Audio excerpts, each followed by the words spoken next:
60 நாளுங்கிறது எப்போ வருது? மே 1ஆம் தேதி முடியுது. இன்னைக்கு நம்ம பேசிட்டு இருக்க இந்த நாளில் அடுத்து முடியுது, எண்டுக்கு வந்துட்டோமா? அமெரிக்காவில் ஏற்கனவே ட்ரம்ப் மேலே இந்த 60 நாளைக்குள்ள நீ ஏன்டா அங்கே போய் அடிச்ச? அமெரிக்காவுக்கு தேவைப்படுற ஒரு அருமையான பிரசிடென்ட். நீ யார் சொல்லிட்டு யார்ட்டையும் டிஸ்கஸ் பண்ணாம கேட்காம வீட்டு ஹெக்ஸெத்து இந்த நெதன்யாகு நீங்களா முடிவு பண்ணி அடிச்சீங்க. என்ன ரிசல்ட்? இப்போ நெதன்யாகு சொன்ன அப்படி ஸ்க்ரூ பண்ணி பத்த வச்சு விட்டோன்னா புர்ன்னு கிளம்புற மாதிரி பார்லிமெண்ட்டை கூட்டல, யார்ட்டையும் கேட்கல, ஒன்றும் கேட்கல. டக்குன்னு பிப்ரவரி 28 அடிச்சிட்டாங்க. மெரிபா பன்னீர் சோடா, ஐ ட்ரஸ்ட் மெரிபா. உலக அளவில் யூதர்கள் தேவையான அளவுக்கு மிரட்டல், காசு, பெண்கள் அப்படின்னு எல்லாத்தையும் சப்ளை பண்ணி தனக்கு ஆதரவாக பேச வைப்பாங்க. ஆனால் இந்த மாதிரி அப்படி பேசினாங்கன்னா மக்களே அவங்களை காரி தூக்குவாங்க. யூதர்களோட கை உலக அளவில் இறங்கிட்டு இருக்கு. அமெரிக்காவோட ஹெட் இருக்கு இல்லையா, தலை கீழே இறங்கிட்டு இருக்கு. சவுத் ஈஸ்ட் இருக்காங்கல்ல, சாதாரண ஒரு ஆட்சியாளர் கூட கிடையாது. அவங்க ரிபல்ஸ் பிளஸ் ட்ரைபல்ஸ், அங்க இருக்க பழங்குடியினர். அவங்க ஒரு 10-12 ட்ரோன் கீழே இறக்கிட்டாங்க, அடிச்சு விட்டாங்க. அப்போ என்னையா ட்ரோன் வச்சிருக்கீங்க? இதில் யாருக்கு நஷ்டம்? UAE, Saudi Arabia, Qatar, Bahrain, Kuwait இவங்களுக்கெல்லாம் நஷ்டம். ஏன்னா அவங்க டோல் கட்டணும். சைனாவுக்கு ஃப்ரீயாக கொடுத்துருவாங்க. இந்தியாவுக்கு நஷ்டம், ஏன்னா டோல் கட்டி தான் கொண்டு வரணும். இப்போ யுவான் பெருசாகிட்டாங்க இந்த பிரச்சனையில். சைனாவை நீ சப்ரஸ் பண்ண அமுக்கணும்னு கொண்டு வந்த. இப்போ சைனா மேலே ஏறி இன்டெரக்டா ஒன்னே சப்ரஸ் பண்றான் அமெரிக்காவை. நீ என்ன சாதிச்ச? ரிஃப்ளெக்ட் நேயர்களுக்கு வணக்கம். இன்று நாம் சந்திக்க இருக்கக்கூடிய சிறப்பு விருந்தினர் உலக செய்தி பகுப்பாய்வாளர் திரு கசாலி அவர்கள். சார் வணக்கம். சார் வணக்கம் கோபி. சார், இந்த அமெரிக்கா ஈரான் போர் நிறுத்தம் தொடர்பாக ஈரானுடைய வெளியுறவுத்துறை அமைச்சர் பாகிஸ்தானில் பேசியிருந்தார். அடுத்து நாங்கள் நேரடியாக அமெரிக்கா கிட்ட பேச மாட்டோம் அப்படின்ற போலையும் சொல்லியிருந்தார். அதைத் தொடர்ந்து அவர் பல்வேறு நாடுகளுக்கு, நட்பு நாடுகளுக்கு பயணம் செஞ்சு போர் குறித்த பேச்சுவார்த்தையெல்லாம் நடத்தியிருந்தார்.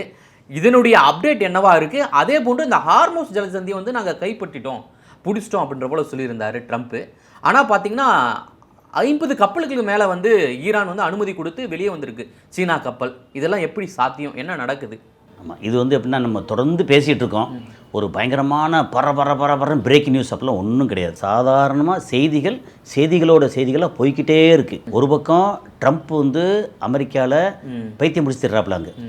ஏன்னா என்ன செய்கிறது அப்படின்னு ஒரு மாதிரி கை துருதுன்னு ஒரு மாதிரி ஆகிக்கிட்டு இருக்கு.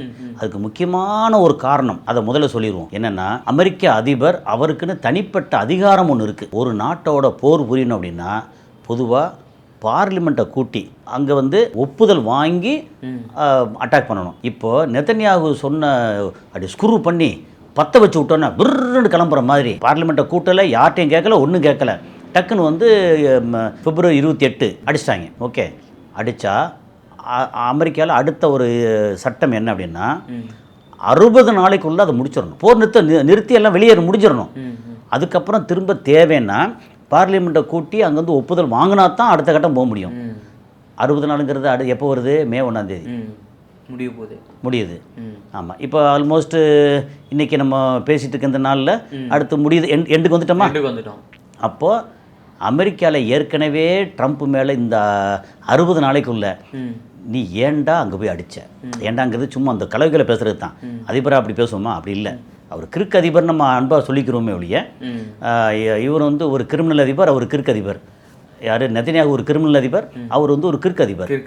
ஆமாம், ரெண்டும் முரடனும் மூர்க்கனும் ஒரு வழி போலன்னு சொல்லி நம்ம வள்ளுவர் சொல்லிருக்காரு நினைக்கிறேன். அது மாதிரி இவங்க 2 பேரும் ஒன்றா போனால் எப்படி இருக்கும்? ஒன்றா சேர்ந்ததில் அப்படி அன்பாவனே பேசிக்கிடுவோம். இப்போ நமக்கு சொல்லுவோம்ல, நீ ஏன்டா அதை அடிச்ச நீ அப்படிங்கிற மாதிரி. நீ எதுக்கு 28ஆம் தேதி இஸ்ரேலோட சேர்ந்து ஈரானை அடிச்சே இல்லை. Right, fine. நாம் அமெரிக்காவோட எதிர்காலத்துக்காக, டாலரோட வீழ்ச்சியை கட்டுப்படுத்துறதுக்காக நம்ம வாங்கின கடன் இருக்குல்ல, 37 ட்ரில்லியன், 3600 லட்சம் கோடி கடன், அந்த கடனை சரி பண்ணுறதுக்காக நீ அடிச்ச. ஃபைன். அடித்தா அதுக்கான செலவு எவ்வளோ ஆகும்? கிட்டத்தட்ட ஒரு 2 லட்சம் கோடி 3 லட்சம் கோடி செலவாகும். Right, fine. 3 லட்சம் கோடி அப்படின்னு எடுத்தாச்சுன்னா அது என்னாச்சு? ஒரு 100, 200, 300 ஒரு பில்லியன் கணக்கில் வரும் வச்சுங்களேன். 30 பில்லியன், 40 பில்லியன், 50 பில்லியன் இதெல்லாம் வரும். Right, okay, fine. அப்புறம் கப்பலை கிளப்பி கொண்டு போகிறீங்க. ஒரு நாளைக்கு இவ்வளோ செலவு, 5000 பேர், இங்கே ஒரு 5000, இந்த கப்பலில் ஒரு 5700 பேர், அந்த கப்பலில் ஒரு 5200 பேர் அப்படின்னு பெரிய டீம் போகிறீங்க. ஒரு 100 கணக்கான ஃப்ளைட்டு, அதுக்கான செலவு, பேட்டா, சம்பளம், பெட்ரோல் இது, அப்புறம் எரிபொருள் நிரப்புறதுக்கான KC-135 KC-46 அப்படின்னு எல்லாத்தையும் வந்து கணக்கு பண்ணிங்கன்னா அது ஒரு பெரிய தொகை. அப்புறம் அந்தந்த இடங்களுக்கு இருக்கிற ஆட்கள் கிட்டத்தட்ட 50,000 வீரர்கள் இருக்காங்க, அவங்களுக்கானது அப்படின்னு பயங்கரமான செலவு. ரைட், செலவு பண்ண அடித்த ஜெயிச்சிட்ட, ஈரானை கைப்பற்றிட்ட, அங்கே இருக்கிற ஆயில் எல்லாம் பிடிச்சிட்ட, சைனாவை சப்ரஸ் பண்ணிட்ட, அப்புறம் இஸ்ரேல் வந்து ஓஹோன்னு இருக்கான், பக்கத்தில் வந்து இந்த பக்கம் சினாய் தீபகற்பத்தை திரும்ப பிடிக்கிறான், அதுக்கப்புறம் வந்து கோலன் ஹைட்ஸு அதை இன்னும் எக்ஸ்ட்ரா பிடிக்கிறான், சிரியாவை இந்த லெபனானை டோட்டலாக அடிச்சிட்டான், ஹிஸ்புல்லா அவுட்டு, ஹமாஸ் அவுட்டு, அந்த இடத்த பூரா ஜேடு குஷ்னர் அவன் வந்து ரியல் எஸ்டேட் பண்ணிட்டான். Okay fine, you are very good. நம்ம அமெரிக்காவுக்கு தேவைப்படுற ஒரு அருமையான பிரசிடென்ட். இப்போது நீ வந்து யார் சொல்லிட்டு யார்ட்டையும் வந்து டிஸ்கஸ் பண்ணாமல் கேட்காம நீ பீட் ஹெக்ஸெத்து இந்த நெதன்யாகு நீங்களாக முடிவு பண்ணி அடிச்சிங்க. என்ன ரிசல்ட்? ஒரு கேள்வி வரும்ல, என்ன ரிசல்ட்? அடிச்சிங்க, அங்கே தலைமை தூக்கிட்டீங்க. அந்த குடும்பத்தில் 20 பேர், மகன் பேரன் பேத்தி அதுன்னு சொல்லி ஒரு 1.5 வயசு பேத்தி வரைக்கும் எல்லாத்தையும் அடிச்சிட்டிங்க. இங்கே அடிச்சிங்கல்ல, ஸ்கூலில் போய் அடிச்சிங்க, டொமஹாக் ஏவுகணை அடிச்சிங்க, 168 பேர் வந்து சாகடிச்சிங்க. அந்த 168 பேரை ஃபோட்டோவும் அவங்க இப்போ யூஸ் பண்ண ஷூ அது இது புக்கு எல்லாத்தையும் ரத்தக்கரையோடு வச்சு ஃப்ளைட்டில் வந்து நீங்கள் பேச்சுவார்த்தைக்கு போனால் ஃப்ளைட்டில் வந்து தனி ஃப்ளைட்டை கொண்டு வர்றாங்க. ஒவ்வொரு இதுலேயும் சேர்லேயும் வந்து அவங்க ஃபோட்டோ யூஸ் பண்ண ஷூ இது அப்படின்னு சொல்லி எல்லாத்தையும் கொண்டு வந்து சேர்க்குறாங்க. இதை பார்க்குற மக்கள் எமோஷன், உலக மக்கள் பூரா எமோஷனில் அட கொலகார பாவிகளா அப்படின்னு காரியத்துக்கு போகிறாங்க அமெரிக்காவை. இது நீ என்ன சாதிச்ச? அடிச்சே இல்லை, ரெஜிம் சேஞ்ச் சொன்னேன்ல, இங்கேருந்து அயத்துல்லா அலி கொமேனியை தூக்கி போட்டு ரேசா பஹ்லவி அங்கேருந்து கொண்டு வரணும்னு சொல்லி நமக்கு அடிமையாக ஒரு ஆள் இருப்பான்னு சொன்னேன்ல, கொண்டு வந்தியா? இல்லை. சரி, அப்புறம் கப்பலை கொண்டு வந்தேல, அதில் வந்து ஜெரால்ட் ஃபோர்டு கப்பல் இருக்குல்ல, அது வந்து அடி வாங்கிட்டு திருப்பி வந்துருச்சு. அது பெரிய 14 மாதம் ஆகுமா ரிப்பேர் பார்க்குறதுக்கு. அது என்ன செலவுங்கிற பெரிய செலவு. நீ பெரிய கப்பல் வச்சுருக்கேன், உலகத்திலே ரொம்ப பெரிய கப்பல் வச்சுருக்கேன், இதில் வந்து ஒரு 70 ஏர்கிராஃப்ட், அதில் வந்து ஒரு 90 ஏர்கிராஃப்ட் அப்படின்னு கொண்டு வந்திருக்கேன், இது 1,00,000 கோடி, அது 1,10,000 கோடி அப்படின்னு சொல்லி எல்லாம் பண்ணல. அந்த கப்பலை வச்சு என்ன சாதிச்சேன்? சரி, நீர்மூழ்கி கப்பல் பயங்கரமாக கொண்டு வந்திருக்கேன்னு சொல்லியிருக்கல, அதை வச்சு என்ன சாதிச்சேன்?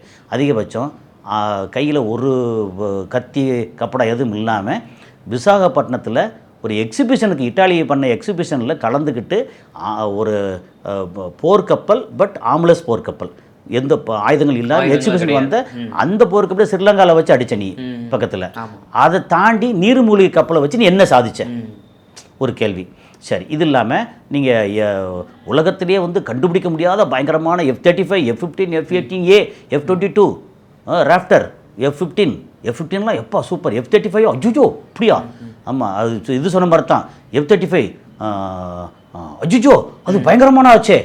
அவர் கேட்டு பாருங்க, அஜுஜோ அவர் பயங்கரமான ஆளாச்சே அப்படின்னு இதில் சொன்ன மாதிரி அங்கே வந்து அப்படி சொல்லிட்டு இருந்தாங்க.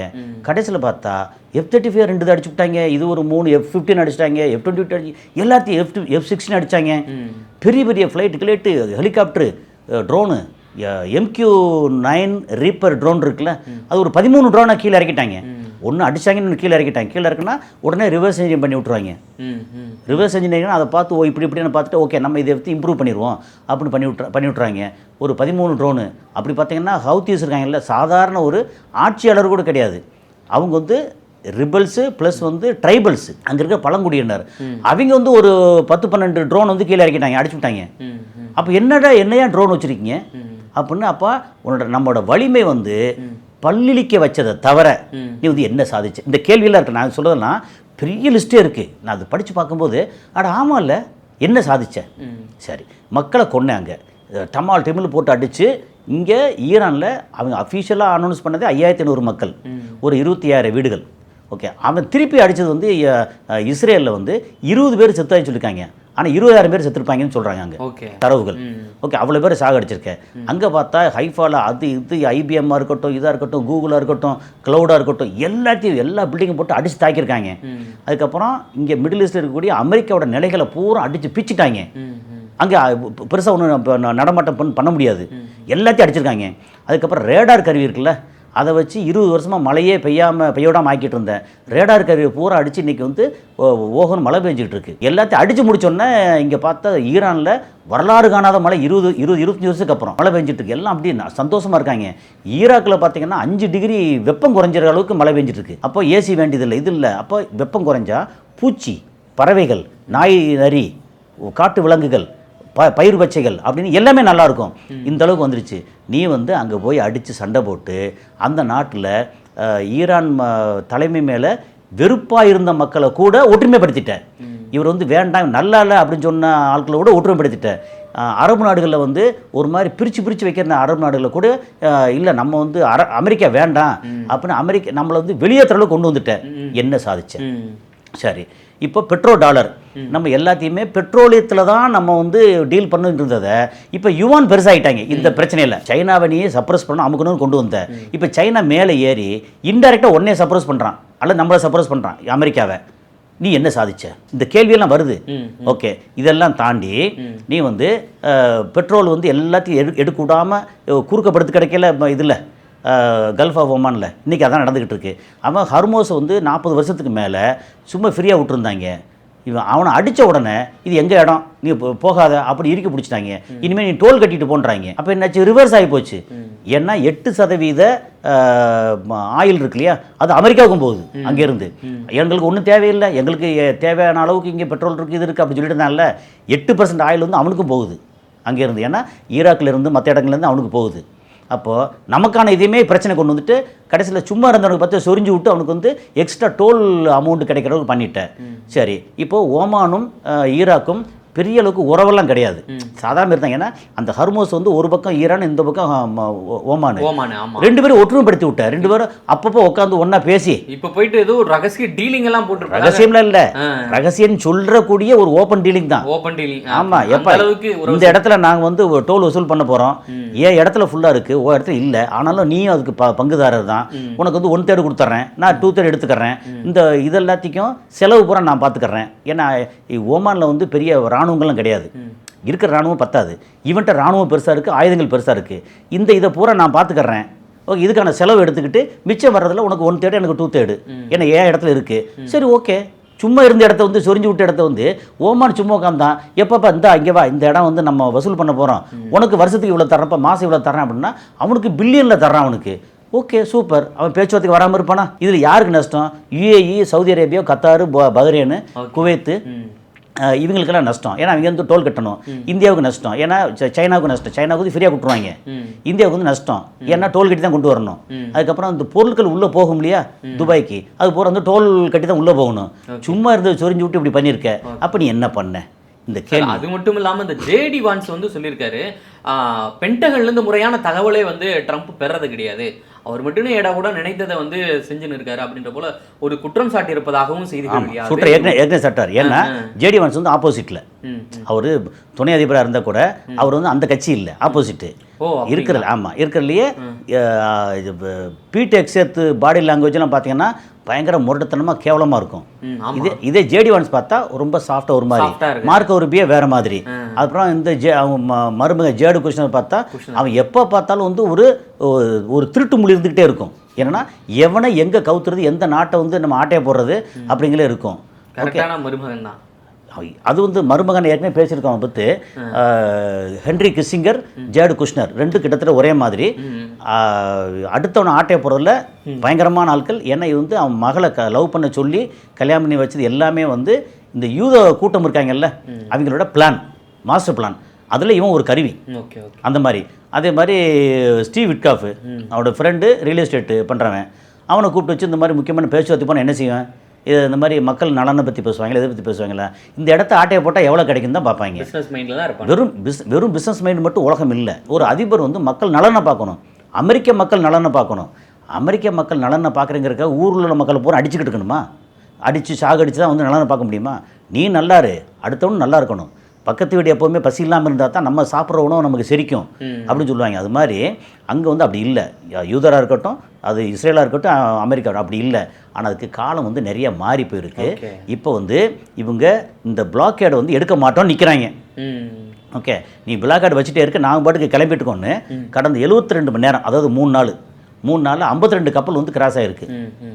இவனால் ஒன்றும் செய்ய முடியல. ஒன்றும் செய்ய முடியல. என்ன அடித்தான்னா சைனா கப்பல், சைனா வந்து நேரடியாக அடிப்பாங்க, நீ என்னை அடிச்சு பாருன்னு சொல்லி 52 கப்பல் வந்து கிராஸ் ஆகிருக்கு. அப்போ நீ வந்து என்னடா பிளாக்கெட் பண்ணியிருக்க? அப்போ யாருக்கு பண்ணியால் மட்டும்தான் பிளாக்கெட்? வார்த்தை மட்டும் இல்லை, இந்தியா கப்பல் வந்து அடிப்பாங்க, வேறு கப்பல் வந்து அடிப்பாங்க. சைனா கப்பலை சரிச்சிட்டு விடுப்பா, அவங்க ரவுடி விட்டுரு அப்படின்னு விட்டுறாங்க. இந்த மாதிரி இது ஒரு பக்கம் நடந்துகிட்டு இருக்கு. யுஏஇ வந்து ஏற்கனவே நம்ம பேசியிருக்கோம், யுஏஇ வந்து ஓப்பெக்லேருந்து வெளியேறி அவன் வந்து பெட்ரோ யுவான், அப்படி பெட்ரோ டாலர் இருந்து பெட்ரோ யுவானுக்கு மாறுறேன், எக்ஸ்ட்ரா வந்து எக்ஸ்ப்ளோர் பண்ண போகிறேன், ஃபுஜரா வெளியே பண்ண போகிறேன். அப்போ ஏன் வெளியேறினதுக்கு காரணம் வந்து இன்டைரக்ட் என்ன சொல்கிறாங்கன்னா, Saudi Arabia and Pakistan ties போட்டாங்கல்ல ஒப்பந்தம், அதனால வந்து ஒரு பிரச்சனை அப்படின்னு ஏற்கனவே சவுதிக்கும் யுஏஇக்கும் பயங்கர பிரச்சனை அப்படி சொல்கிறாங்க. அது இல்லாமல் இங்கே கத்தார் வந்து என்ன சொல்லியிருக்கான், என்னோடய வான்பரப்பை ஈரானுக்கு எதிராக பயன்படுத்தக்கூடாது அப்படின்ட்டு இருக்கான். யுஏஇ அதே சொல்லியிருக்கான். அதுக்கப்புறம் திரும்ப அமெரிக்கா வந்து இங்கே அந்த பழையபடி அவனோட ஏர் பேஸு, அதுக்கப்புறம் பஹ்ரைனில் வந்து கப்பல் பேஸு இதெல்லாம் பண்ண முடியுமா அப்படின்னு பெரிய கொஸ்டின் மார்க்கு. இப்படி எல்லாத்தையும் கெடுத்து விட்டு வந்து நிற்கிறியே, நீ யார் அப்படின்னு ஒரு கேள்வி. அந்த கேள்விக்கு விடை வந்து என்னென்னா, 1ஆம் தேதியோட அவன் எல்லாத்தையும் வெளியேற்றி ஆகணும். இந்த பிளாக்கெட் இருக்குல்ல, பிளாக்கெட் கன்னியூ பண்ண முடியாது, வெளியேறிடுவாங்களா? வெளியேற வேற அவன் 60 நாள் கணக்கு, அல்லது வெளியேறாமல் இருக்கணும் அப்படின்னா 1ஆம் தேதிக்கு முன்னாடியே அவன் பார்லிமெண்ட்டை கூட்டி அவன் ரிப்பப்ளிக்கன் கட்சியாக இருக்கட்டும், டெமோக்ராட்டிக் கட்சியாக இருக்கட்டும், ஆப்போசிட்டில் எல்லாத்தையும் சேர்ந்து 100 பேர் ஓட்டு போடல, 50 பேருக்கு தாண்டி ஓட்டு போடணும் ஆதரவா. அதுக்கு வந்து என்ன செய்வாங்கன்னா, யூதர்கள் இருக்காங்கல்ல பெரிய பெரிய நிறுவனங்கள், அவன் வந்து எல்லாரையும் விலை கொடுத்து வாங்கி ஓட்டு போடு சாதகமாக போடுன்னு சொல்லுவாங்க. அதுவும் நடக்கும். ஏன்னா அங்கே எல்லாம் விலை போகிறாங்க. உலக அளவில் வந்து யூதர்கள் வந்து தேவையான அளவுக்கு மிரட்டல், காசு, பெண்கள் அப்படின்னு எல்லாத்தையும் சப்ளை பண்ணி தனக்கு ஆதரவாக பேச வைப்பாங்க. ஆனால் இந்த மாதிரி அப்படி பேசினாங்கன்னா மக்களே வந்து அவங்களை காரி துப்புவாங்க, பிரச்சனை இருக்குது. அப்படின்னால யூதர்களோட கை வந்து உலக அளவில் இறங்கிட்டு இருக்கு. அமெரிக்காவோட ஹெட் இருக்கு இல்லையா, தலை வந்து கீழே இறங்கிட்டு இருக்கு. இந்த ஏஷியன் கண்ட்ரி இருக்கு இல்லையா, இதோட ஒற்றுமையும் இவங்களோட விஷயமும் மாறிக்கிட்டு இருக்கு அப்படிங்கிறது இதெல்லாம் காமிக்குது. மிக்க நன்றி சார், நேரில் வந்து பல்வேறு தகவலை எங்களுடன் பகிர்ந்தமைக்கு நன்றி. நன்றி sir. Meriba panneer soda, I trust மெரிபா.